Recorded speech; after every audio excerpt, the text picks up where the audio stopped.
Friends, మనం ఈరోజు కొత్త ఛాలెంజ్తో వచ్చాం. ఏంటంటే ball and the swimming pool. ఈ స్విమ్మింగ్ పూల్ అమెజాన్లో, ఫ్లిప్కార్ట్లో అవైలబుల్గా ఉంది. మీకు కావాలంటే కొనుక్కోండి.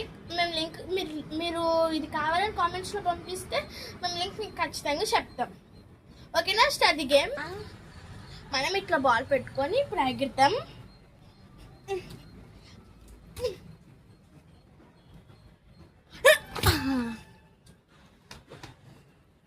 విన్నర్.